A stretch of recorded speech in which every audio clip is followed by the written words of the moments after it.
Hello बच्चों, let's see this question says for the reaction twice of A plus B it gives twice of C plus 3D. The rate of change in concentration of C is 1.0 mole per liter per second. Calculate the rate of reaction and rate of changes in concentration of A, B, C and D.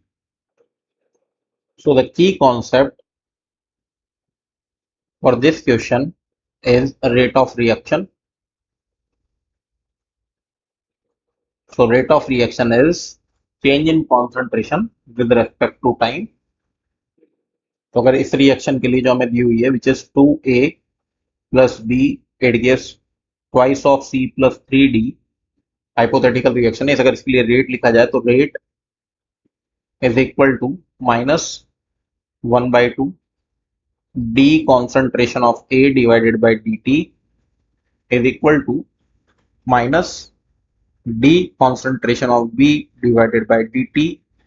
Minus इसलिए लगाया जा रहा है क्योंकि यहाँ पे concentration जो है रिएक्टेंट की धीरे धीरे कम हो रही है, और फिर positive sign 1/2 D concentration of C divided by dt, फिर positive sign 1/3 D concentration of capital D divided by dt। तो this is the rate of reaction. So हमें गिवन क्या क्या है वो देख लें आप। सो गिवन देखें सबसे पहले। तो गिवन है हमें कॉन्सेंट्रेशन ऑफ C,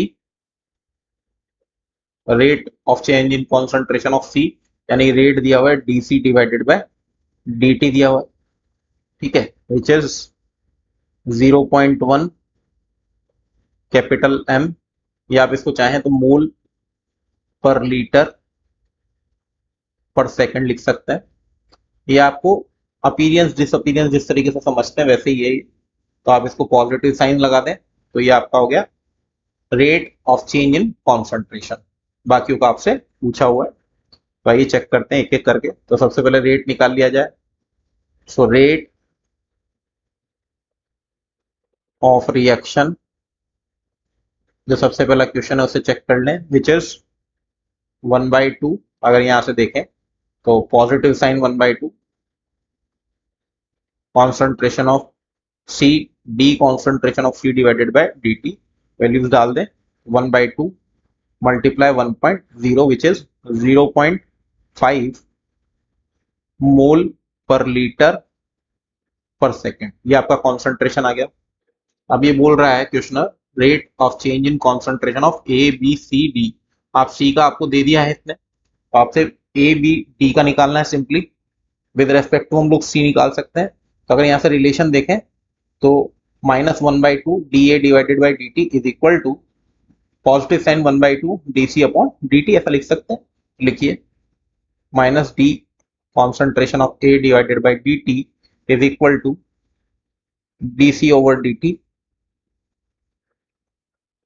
अब यहाँ पे भी आपका 1/2 था, यहाँ पे 1/2 था, तो ये कट जाएगा, ओवरऑल आ जाएगा अब आपका ये डिसअपीरियंस ऑफ A है विच इज 1.0 मोल पर लीटर पर सेकेंड। क्लियर। नेक्स्ट है आपका माइनस, आपको B के बारे में पता करना है तो ये लिख सकते हैं minus dB divided by dt। ये आपका डिसअपीरियंस भी और रेट भी है for in terms of B। तो ये positive sign 1/2 BC upon dt।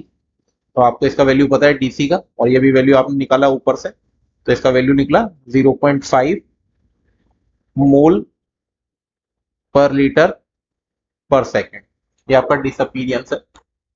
और लास्ट वन अगर हम लोग निकालें यहाँ से तो disappearance of appearance of D which is D of D, तो यहाँ आ जाएगा positive 1/3 divided by dt is equal to positive 1/2 D concentration of C divided by dt। तो इसका वैल्यू आपके पास है, 3 को इधर लेके आ जाए तो आप चाहें तो इसको 3/2 लिख दें। dC अपॉन dt आपको 1.0 दिया विच इज 1.5 मोल पर litre per second. So this is the right answer of this question. Hope you understood it well. Best of luck.